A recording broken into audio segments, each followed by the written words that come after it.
원장님, 땀을 크게 어떻게 분류해 볼 수 있을까요? 네, 사람마다 땀이라고 하는 것은 정상적으로 나는 생리적인 땀이 있고요. 또 몸이 상태가 안 좋아서 몸의 균형이 깨져서 이제 오는 병리적인 땀이 있을 수 있는데요. 두 가지로 분류를 해보면 그런데 생리적인 땀은 주로 세 가지 작용을 하게 됩니다. 첫 번째는 이제 가장 중요한 거가 체온 조절이거든요.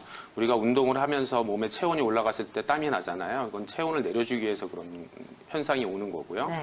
그리고 이제 우리가 사우나 가서 땀을 쭉 빼잖아요. 그럼 개운하시거든요. 이제 이런 경우는 몸에 있는 노폐물을 이제 배설하는 그런 두 번째 작용이 있고요. 세 번째는 이제 우리 몸속에 있는 땀이 좀 빠져나오면서 피부를 약간 좀 윤택하게 보습작용을 하는 그런 세 가지 기능이 생리적인 땀의 기능입니다.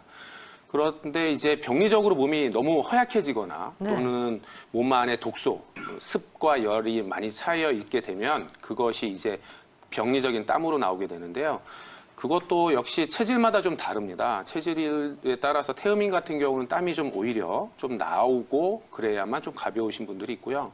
또 소양인 같이 또 열이 많으신 분들이 땀을 또 너무 많이 흘리면 하초가 약해져서 안 좋으신 분들도 있기 때문에 땀 또한 체질에 따라 좀 다르다. 그래서 내가 땀이 많다 적다를 너무 혼자 걱정하지 마시고 한의사 분한테 상담 받으시고 또 진찰을 받아보시는 것도 좋겠습니다. 네, 그러니까 자연스러운 증상인 생리적 땀과는 달리 몸의 나쁜 기운으로 인해 발생하는 병리적인 땀은 문제를 일으킬 수 있다라고 말씀 주셨는데요. 근데 시청자님은 갱년기 외에도 도한증을 갖고 계셨다고 합니다.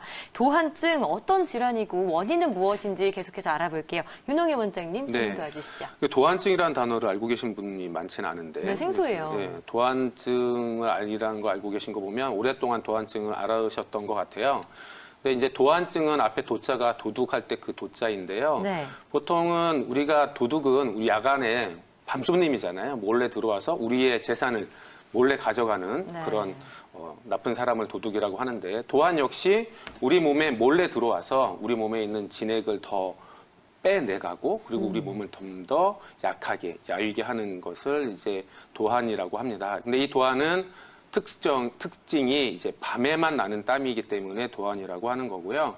그리고 낮에는 아무 이상이 없는 거죠. 그래서 밤에만 땀이 나면서 이분처럼 속옷이 젖을 정도로 땀이 많이 나게 되면 몸에 있는 진액이 빠져나가면서 몸이 야이기도 하고 또 얼굴이 검어지기도 하고요.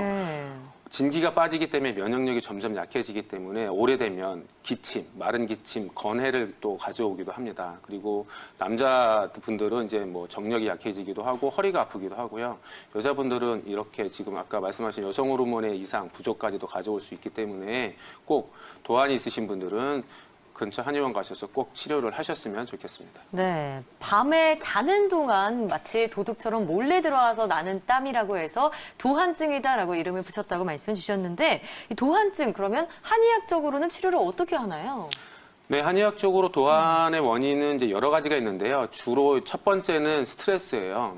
스트레스는 만병의 근원이지 않습니까? 그래서 심화, 마음의 불이 꽉 차 있고요. 그런데 도한은 심화가 있어서 갱년기 때 건강한 사람도 갱년기가 되면 화가 있으면서 땀이 왔다 갔다 한열왕래 왔다 갔다 하잖아요. 근데 이 도한은 가장 기본적으로 몸이 허해지는 것을 동반을 합니다. 그래서 신수, 즉 몸 속에는 물과 불이 있는데 정기 또는 정력 또는 여자들로 치면은 여성 호르몬 같은 이런 물질들을 조절하는 그런 진액들이 부족해진 것이 반드시 기본적으로 깔리고요. 그리고 스트레스가 많아서 오는 건데 그림을 보시면 화동이라고 그래서 아까 보셨을 거예요. 몸에 진액은 빠지고 불이 많이 쏜다. 이렇게 보시면 되는데 가장 이해가 쉽게 설명을 드리면요. 솥이 있어요. 옛날에 이제 아궁이 불 때는 솥이 있는데 솥에 물이 적게 있으면 열기가 수증기가 막 올라오잖아요. 그것처럼 올라오는 게 이제 몸속에 물이 부족해서 오는 게 도한이고요.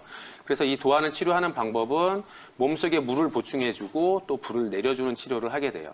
근데 3법이라 그래서 저는 이제 치료법을 3법이라고 하는데 첫 번째는 당기육황탕이라는 게 있어요. 여기에는 지모항백도 들어가고 여러 가지가 들어가는데 이 몸에 진액을 보충해주면서 화를 내려주는 약입니다. 요거는 한 3일 정도 쓰시고 거기에 이제 기를 보충해주는 보충기탕을 2차로 한 5일 정도 쓰시고 난 다음에 남자는 육미지방탕이고요. 여자는 팔진탕. 이렇게 한의학적으로 시스템적으로 이렇게 치료를 해드리고 있거든요. 그래서 갱년기나 도안 있으신 분들은 한의원에 오시면 이렇게 시스템적으로 여러분의 체질에 맞게 적절하게 치료를 해드리고 있으니까 꼭 네. 내원하시면 좋겠습니다. 네.